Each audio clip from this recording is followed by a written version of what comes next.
యేసయ్యా నా హృదయ స్పందన నీవే కదా, విశ్వమంత నీ నామము గణనీయము, విశ్వమంత నీ నామము గణనీయము. యేసయ్యా నా హృదయ స్పందన నీవే కదా, నీవు కనిపించని రోజున ఒక క్షణమొక యుగముగా మారేనే, నీవు కనిపించని రోజున ఒక క్షణమొక యుగముగా మారేనే, నీవు నడిపించిన రోజున యుగ యుగాల తలపు మది నిండెనే, నీవు నడిపించిన రోజున యుగ యుగాల తలపు మది నిండెనే, యుగ యుగాల తలపు మది నిండెనే. యేసయ్యా నా హృదయ స్పందన నీవే కదా, నీవు వరునిగా వీచేయు వేళ నా తలపుల పంట పండునే, నీవు వరునిగా వీచేయు వేళ నా తలపుల పంట పండునే, వధువునై నేను నిన్ను చేరగా యుగ యుగాలు నన్నేలు పొందువనే, వధువునై నేను నిన్ను చేరగా యుగ యుగాలు నన్నేలు పొందువనే, యుగ యుగాలు నన్నేలు పొందువనే. యేసయ్యా నా హృదయ స్పందన నీవే కదా, విశ్వమంత నీ నామము గణనీయము, విశ్వమంత నీ నామము గణనీయము, నీ నామము గణనీయము, నీ నామము గణనీయము.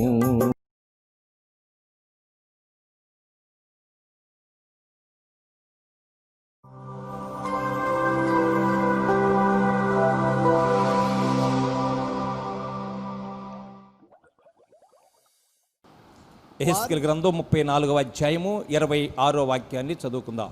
వారిని నా పర్వతము చుట్టుపట్ల స్థలములను దీవెనకరముగా చేయుదును, దీవెనకరముగా చేయుదును, ఋతువుల ప్రకారము వర్షము కురిపించెదను, దీవెనకరమగు వర్షములు కురియును, వర్షము కురియును. చాలండి. దేవుడు ఈ పరిశుద్ధ వాక్యం దీవించి ఆశీర్వదించునుగాక. అందరూ చెప్పాలి, మనస్ఫూర్తిగా చెప్పండి. అది ఇప్పుడు బాగుంది. చదవబడినటువంటి లేఖన భాగంలో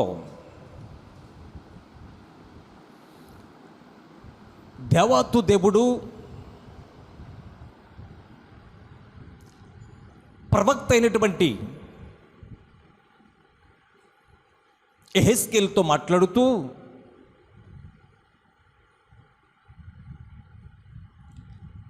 ఇశ్రాయేల్ ప్రజల గురించి ఆయన మాట్లాడుతూ వారిని, స్తోత్రం చెప్పండి,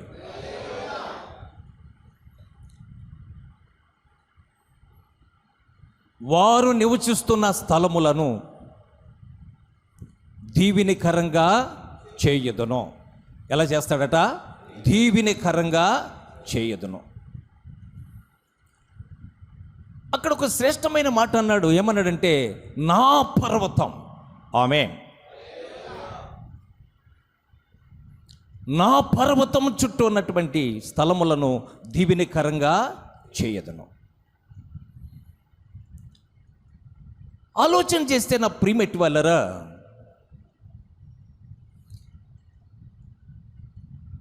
దీవెన కొరకు దేవుని యొక్క ఆశీర్వాదం కొరకు, దీవెని కొరకు భక్తులు ఎంతోమంది ప్రయాసపడినటువంటి చరిత్ర బైబిల్లో మనకు కనిపిస్తూ ఉంటుంది. బైబిల్లో మనకు కనిపిస్తూ ఉంటుంది. వాళ్ళకి ఏం కావాలట? దీవెన కావాలట. ఆమేన్. వారికి ఏం కావాలట? దీవెన కావాలట.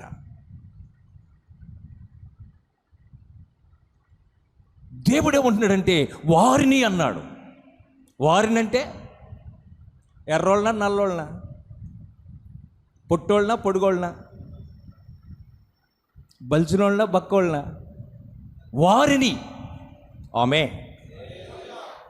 వారిని మాత్రం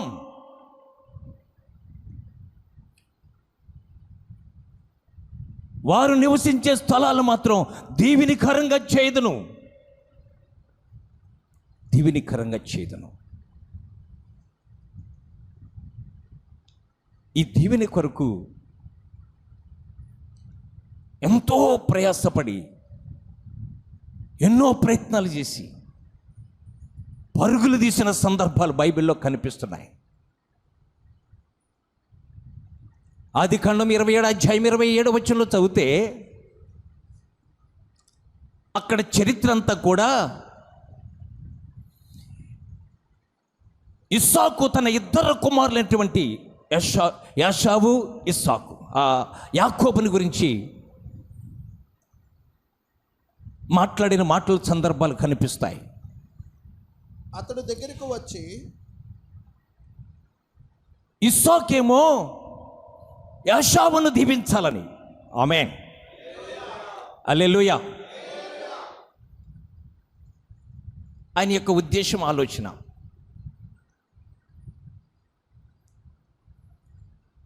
తీరా చూస్తే ఎవరిని దీవించాడంటే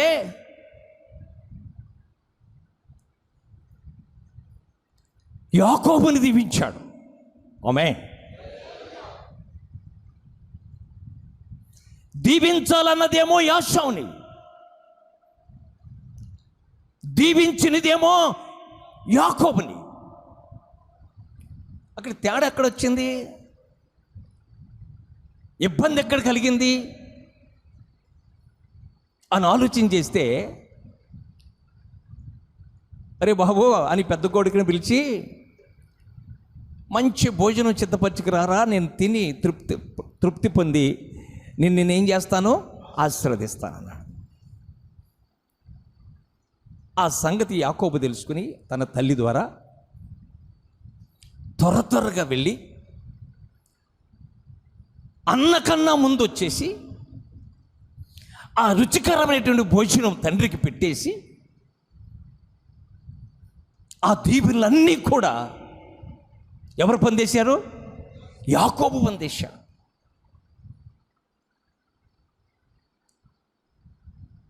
ఇప్పుడు ఇస్సాకు యాకోబుని ఏ విధంగా దీవిస్తున్నాడంటే ఇప్పుడు రాయబడినాయి 27. అతడు దగ్గరకు వచ్చి అతనిని ముద్దు పెట్టుకొనేను. అప్పుడు అతడు అతని వస్త్రములను వాసన చూచి అతని దీవించి ఇట్లా నేను ఇదిగో నా కుమారుని సువాసన యెహోవా దీవించిన చేదు సువాసన వలెనున్నది. ఆకాశ మంచును భూసారమును విస్తారమైన ధాన్యమును ద్రాక్షారసమును దేవుడు నీకు అనుగ్రహించును గాక.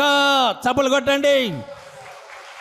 ధాన్యమును ద్రాక్షారసమును దేవుడు నీకు అనుగ్రహించును గాక. ఎప్పుడైతే ఇస్సాకు ఈ మాటలు పలికాడో యాకోబుని గురించి, యాకోబు దీవించబడిపోయాడు. స్తోత్రం చెప్పండి. యాకోబు ఏమైపోయాడు? దీవించబడ్డాడు. దీవించబడ్డాడు.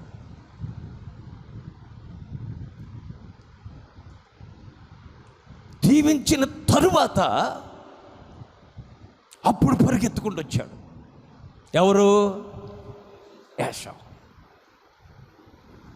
నాయనా, నీ చెప్పినట్లుగానే తీసుకొచ్చాను భోజనం అని అప్పుడు ఇస్తున్నాడు. ఇదేంటారు నాయనా, ఎంత తెచ్చింది నువ్వు కదా, నువ్వు అనుకునేను నా దీవులను ఆయనకి ఇచ్చేసాను రా. ఎందుకనంటే అప్పటికే తండ్రి చాలా వృద్ధాప్యలో ఉన్నాడు, కళ్ళు కనపడని స్థితిలో ఉన్నాడు. ఈ చిన్నోడిని చూసి ఈడే పెద్దోడనికి ఆయన దీవించేశాడు. ఇప్పుడు వచ్చి ఈయన వచ్చి ఏమడుగుతున్నాడంటే 34వ వచనం చదవండి. 34వ వచనం. ఏశావు తన తండ్రి మాటలు వినినప్పుడు దుఃఖాక్రాంతుడై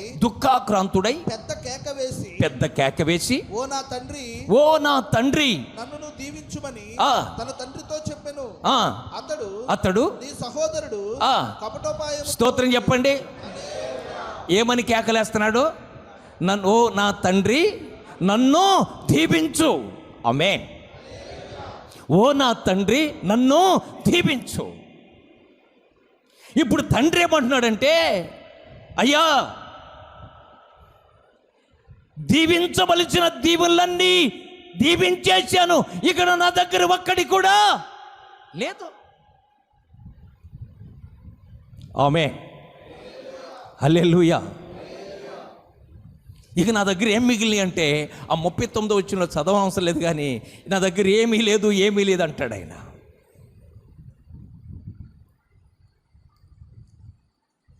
యాకోబు ఎలా దీవెన పొందాడంటే, అన్న కన్నా ముందు, స్తోత్రం చెప్పండి,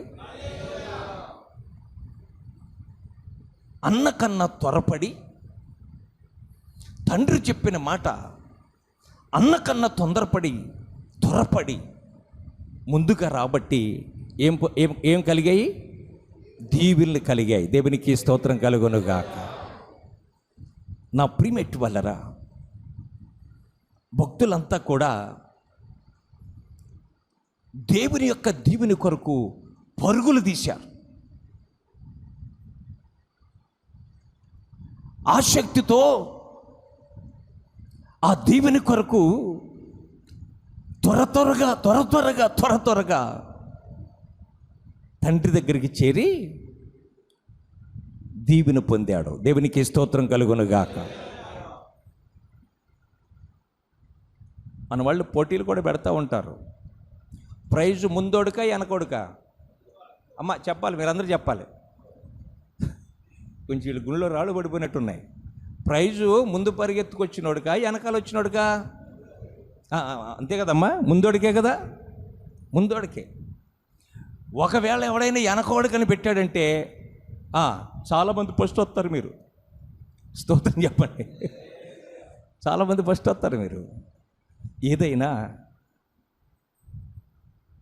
ఆసక్తిని బట్టి ఆశీర్వాదం. దేవునికి స్తోత్రం కలుగునుగాక. ఋతు గ్రంథం 3వ అధ్యాయం 10వ వచనం. అక్కడ కాలేబు కుమార్తె అడుగుతుంది. ఏమడుగుతుందో చూడండి. అతడు నా కుమారి యెహోవా చేత నీవు దీవెన నొందిన దానవు. ఏమనొందిన దానివి?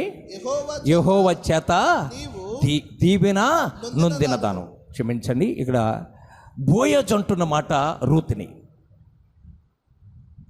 ఎవరంటున్న మాట? బోయజు అంటున్న మాట. న్యాయాధిపతుల గ్రంథంలో కూడా ఎవరంటారంటే, చదవవసరం లేదు కానీ, కాలేబును అడుగుతుంది కుమార్తె. ఏమడుగుతుందంటే, నాయనా నాకు దీవెన దయచేయి.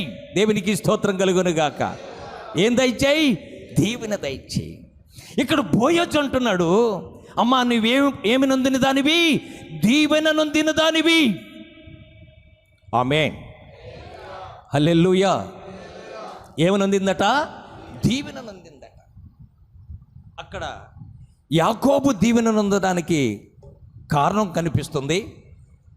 ఇక్కడ రూతు దీవెన పొందడానికి కూడా కారణం కనిపిస్తుంది. ఏమని తీర్మానం అంటే, నీ దేవుడే నా దేవుడు. ఆమేన్, హల్లెలూయా, హల్లెలూయా. నీ దేవుడే నా దేవుడని ఒక చక్కని ఒడంబడిక చేసుకున్న దాన్ని బట్టి దీవెన పొందింది. న్యాయాధిపతి గ్రంథం 15:19 చదివితే అక్కడ ఒక మాట కనిపిస్తుంది, మీకు చదవండి. దేవుడు లేహీలోనున్న ఒక గోతిని చీల్చెను. అక్కడ చదువుతున్నారా? యెహోషువ చూడండి 15:19. డిఫరెన్స్ నోట్ చేయలే నేను. అందుకామె నాకు దీవెన దయచేయము. అదిగోండి. ఏం కావాలట? నాకు దీవెన దయచేయము. మీరేం అడుగుతున్నారు? పర్లేదు చెప్పండి, మీరేం అడుగుతున్నారు దేవుణ్ణి? ఏం అడుగుతున్నారు? ఆమేన్, హల్లెలూయా. టైం తక్కువ ఉందిలే అంటే మీరు ఏమేమి అడుగుతారు నాకు బాగా తెలుసు. మీ అడిగే లిస్ట్ అంతా నా దగ్గర ఉంది. ఆమేన్. ఏమడుగుతుంది? తండ్రిని అడుగుతుంది, నాయనా నాకు దీవెన దయచేయి, దీవెన దయచేయి. చాలా అవసరం, చాలా శ్రేష్టమైంది. వారిని, స్తోత్రం చెప్పండి, వారిని ఏం చేస్తాడట? దీవెనకరంగా చేయదును. స్తోత్రం చెప్పండి. వారు నివసిస్తున్న స్థలాల్ని దీవెనకరంగా చేయదును. ఇందాక అడిగాను మిమ్మల్ని, వారిని ఎవరని అడిగాను మిమ్మల్ని. వారిని అంటే ఒక జనాంగాన్ని, ఒక కొంతమందిని మాత్రమే వారిని అన్నాడు. ఈరోజు రెండు సందర్భాలని కలిపి చెప్పాలి నేను. ఆమేన్. వారిని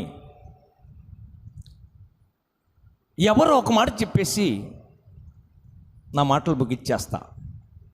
128వ కీర్తన గ్రంథంలో ఆయన ఎవరిని దీవిస్తాడో, ఎవరిని ఆశీర్వదిస్తాడో అక్కడ రాయబడి ఉన్నాయి మాటలు. చదవండి. యెహోవాయందు భయభక్తులు కలిగి ఆయన త్రోవలయందు నడుచు వారందరూ ధన్యులు. ఎవరట వాళ్ళు? చెప్పాలి. యెహోవాయందు భయభక్తులు కలిగి ఆయన త్రోవలయందు నడుచు వారందరూ ధన్యులా దరిద్రులా? ధన్యులు. ఆమేన్. రెండు విషయాలు జ్ఞాపకం చేస్తున్నాడు. యెహోవాయందు భయభక్తులు కలగాలట. రెండవదిగా ఆయన త్రోవలయందు నడుచువారు. స్తోత్రం చెప్పండి. ఇప్పుడు వాళ్ళు కొదువైపోయారు. ఎవరు కొదువైపోయారు? ఆయన త్రోవలయందు నడుచువారు తక్కువైపోయారు.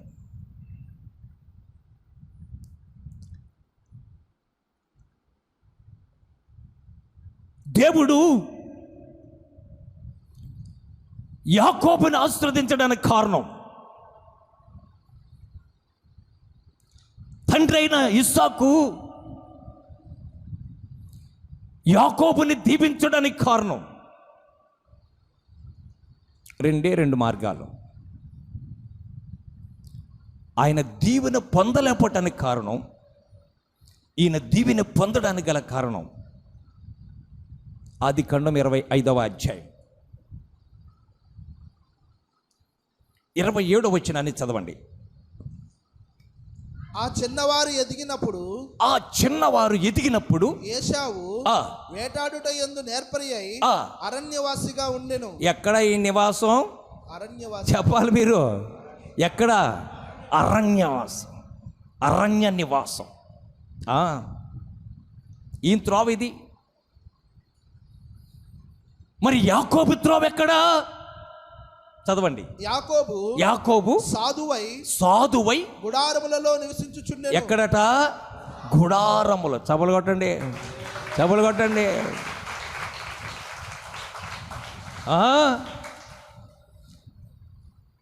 అరణ్యములో నివాసం చేస్తూ కూడా ఆశీర్వాదం కావాలి, కుదరదు.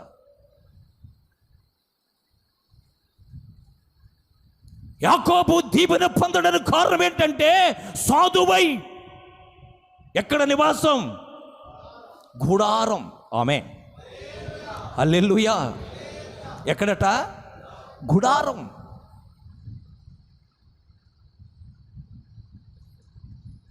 మోషేను గురించి, హోషను గురించి ఏమని రాయబడిందంటే వారు గుడారములో నుంచి వెలుపలికి రాలేదట.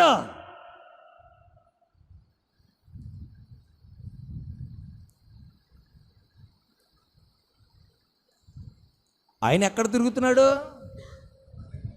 మాకు అక్కడక్కడ కుర్రోళ్ళు కనపడతాడు. ఆడుగాడు ఎంత బిజీయో అసలు.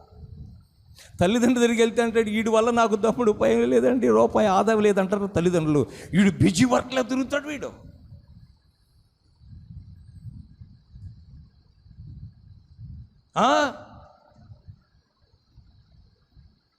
ఈ నివాసం ఎక్కడంటే అరణ్యములో.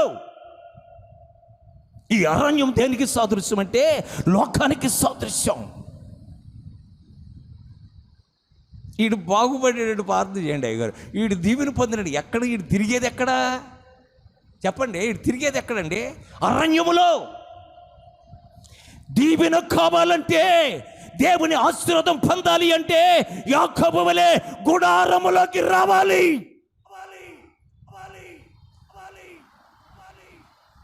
గుడారములోకి రావాలి, దేవుని యొక్క నివాసములోకి రావాలి. అక్కడ అన్నారు, ఇదిగో పర్వతము చుట్టూ. ఆమేన్.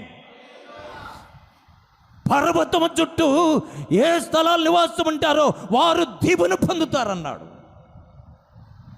పర్వతం అన్నా మన పితరుల జీవిత చరిత్రలోకి వెళితే అబ్రహాముకి సాకేమో మోరియా పర్వత అనుభవం. ఆమేన్, హల్లెలూయా. మోషే జీవిత చరిత్రకి వెళితే సీనాయి పర్వత అనుభవం.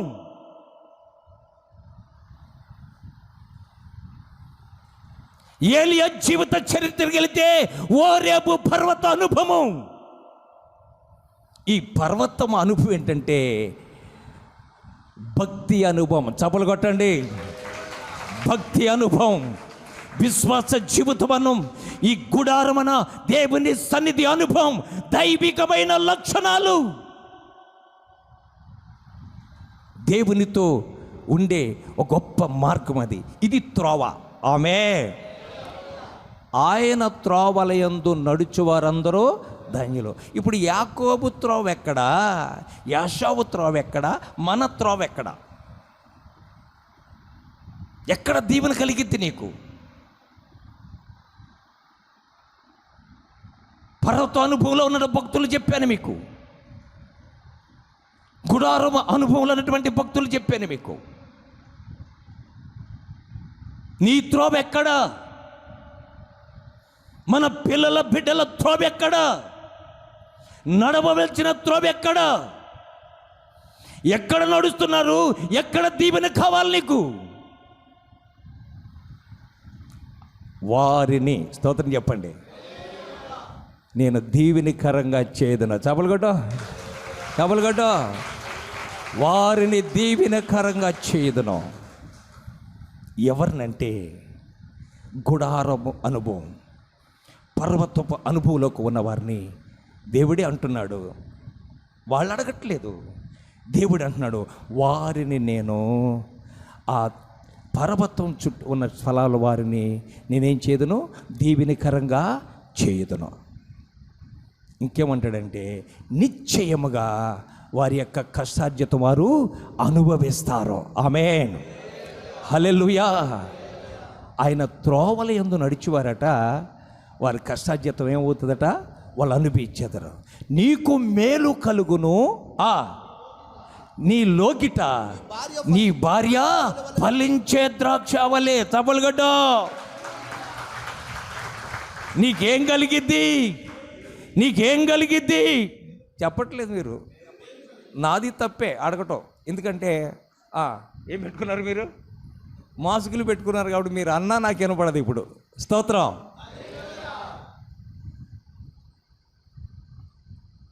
మాస్టర్ మీకేం కలిగిద్ది? అది అలా చెప్పాలా? స్తోత్రం చెప్పండి. మీకేం కలిగిద్ది? మేలు. ఎప్పుడో తెలుసా? గుడారపు అనుభవంలోకి రావాలి. ఎప్పుడో తెలుసా? పర్వతపు అనుభవంలోకి రావాలి.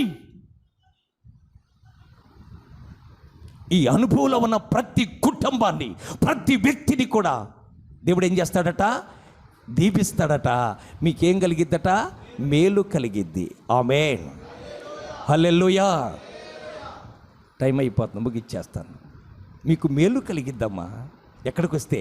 గుడారంలోకి వస్తే, దేవుని సన్నిధికి వస్తే. చవడగొడ్డాయి. గుడారంలోకి వస్తే, దేవుని సన్నిధికి వస్తే, పర్వత అనుభవంలోకి వస్తే నీవు దీవించబడతావు. నీ చేతి పని దీవించబడద్ది. ఈ గుడారం అనుభవంలో, ఈ పర్వత అనుభవంలో నువ్వు చేస్తున్న వ్యవసాయం దీవించబడద్ది.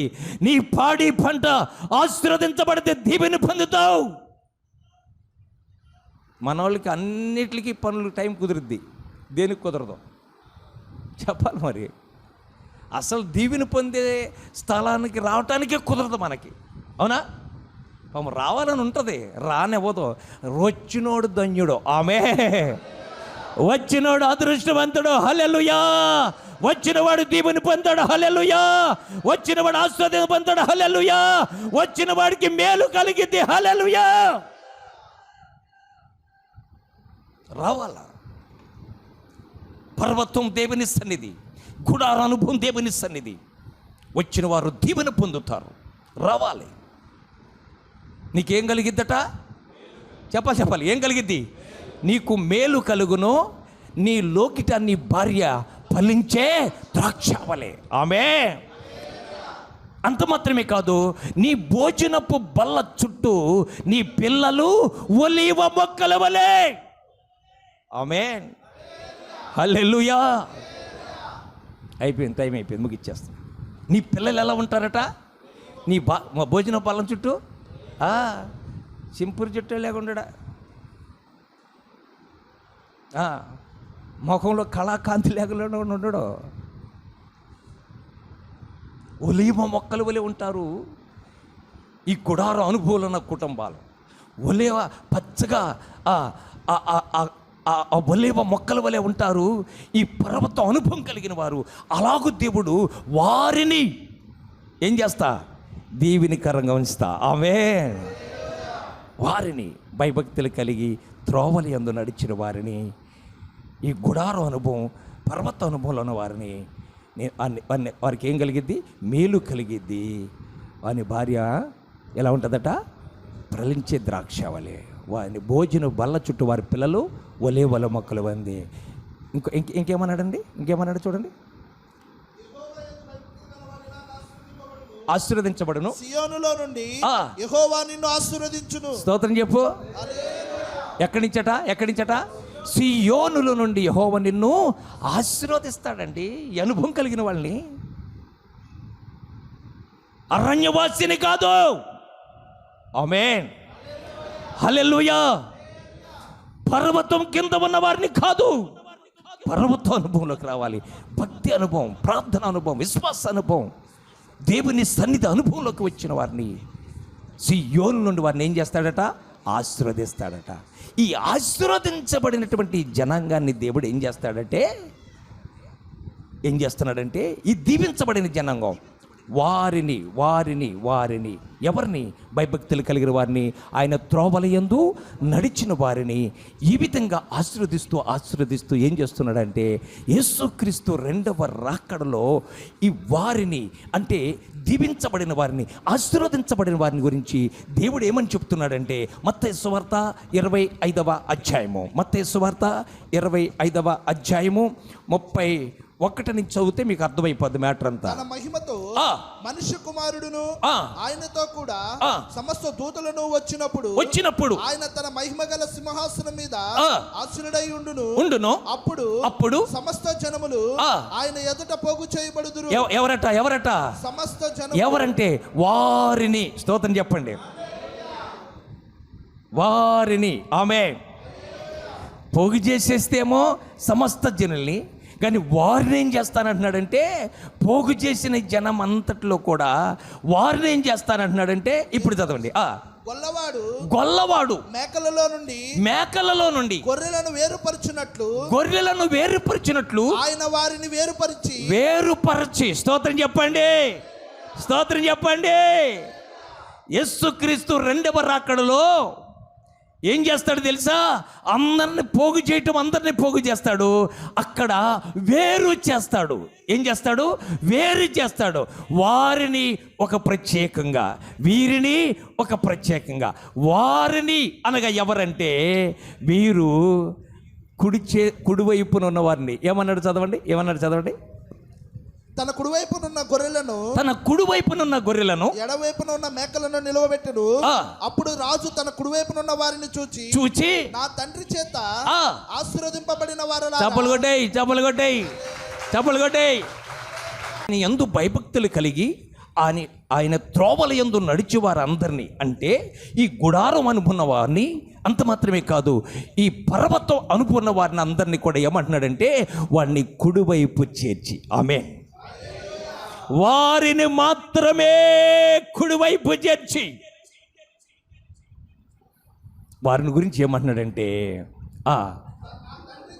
నా తండ్రి చేత, అదిగండి ఏంటంట, నా తండ్రి చేత ఆశీర్వదించబడిన వారులారా. స్తోత్రం చెప్పండి. ఎవరు అంటే వీళ్ళు? ఎవరంట? భయభక్తులు అవసరం. ఆయన త్రోవల యందు నడవటం కూడా అవసరం. వారిని అన్నాడు, వారిని మాత్రమే అన్నాడు. పోగు చేసిన అందరినీ కూడా దీవించట్లేదు, ఆశీర్వాదాలకు నడిపించట్లేదు. అందరినీ పోగు చేశాడు. గొల్లవాడు మేకలను గొర్రెలను వేరుపరిచినప్పుడు అర్థమవుతుంది నువ్వు ఎవరివో, వారిలో ఉన్నావో లేదో, ఎత్తబడే వారిలో ఉన్నావా, విడవబడే వారు ఉన్నావా, అప్పుడు అర్థమవుద్ది. అయ్యా, భయభక్తులు లేకుండా నడిచానయ్యా, నీ త్రోవలో నడవలేకపోయినయ్యా, నేను విడవబడ్డానని అస్సలైన ఏడుపు అప్పుడు ఏడుస్తావు. కాబట్టి నా ప్రియమేటి వారా, వారిని మాత్రమే కనికరించి ఆయన ఆశీర్వదించి దీవించిన చరిత్ర బైబిల్లో కనిపిస్తుంది. వీళ్ళని గురించి బైబిల్ ఏం చెప్తుందంటే ప్రత్యేకించబడిన జనాంగం, సపరేటెడ్ పీపుల్. దేవునికి స్తోత్రం కలుగునుగాక. ఈ జనం ప్రత్యేకించబడిన జనాంగం. ఈ ప్రత్యేకించబడిన జనాంగములో నీ ఉండాలి, నీ బిడ్డలు ఉండాలి, నీ కుటుంబం ఉండాలి. స్తోత్రం చెప్పండి. వారిని మాత్రమే దీవించాడు, వారిని మాత్రమే ఆశీర్వదించి ఆయనలో చేర్చుకున్నాడు. అలాంటి కృప దేవుడు మనందరికీ దయచేయునుగాక. ఆమేన్.